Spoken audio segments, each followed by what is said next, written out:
আরজিকর কাণ্ড যখন সরকারি হাসপাতালে দুর্নীতির আখড়ার ছবি তুলে ধরছে, ঠিক তখনই মালায়ালাম চলচ্চিত্র শিল্পেও একই রকম মাফিয়া রাজ। নারী শিল্পীদের যৌন শোষণের কদর্য বাস্তবতা তুলে ধরছে বিচারপতি হেমা কমিটির রিপোর্ট। সম্প্রতি মালায়ালাম চলচ্চিত্র জগতের নারী শিল্পীদের ওপর নির্যাতন বা হেনস্থার অভিযোগের ভিত্তিতে রিপোর্ট পেশ করেছে হেমা কমিশন। তারপর থেকেই চলচ্চিত্র জগতে শুরু হয়েছে নাড়াচাড়া।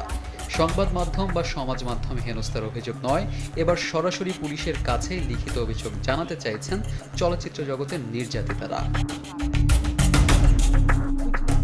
অভিনেত্রী শ্রীলেখা মিত্রকে দিয়েই হলো এর সূচনা। জানা যায়, সোমবার তিনি কোচি সিটি পুলিশ কমিশনারের কাছে মালায়ালি পরিচালক রঞ্জিত বালকৃষ্ণনের বিরুদ্ধে যৌন হেনস্থার লিখিত অভিযোগ দায়ের করেছেন।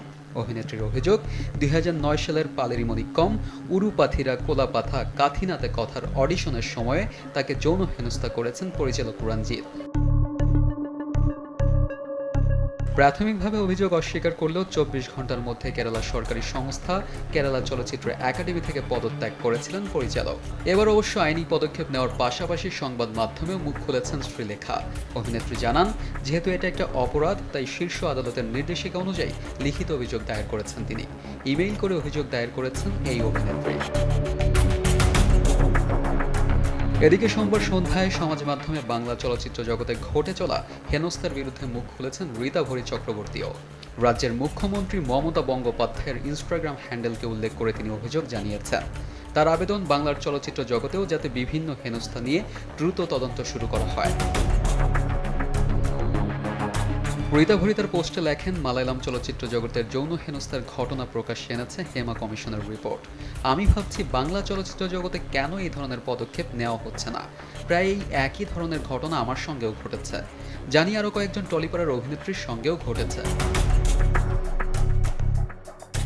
হেমা কমিটির রিপোর্ট প্রকাশের পরই আইনি পদক্ষেপ নিতে শুরু করেছেন হেনস্থার শিকার একাধিক নারী।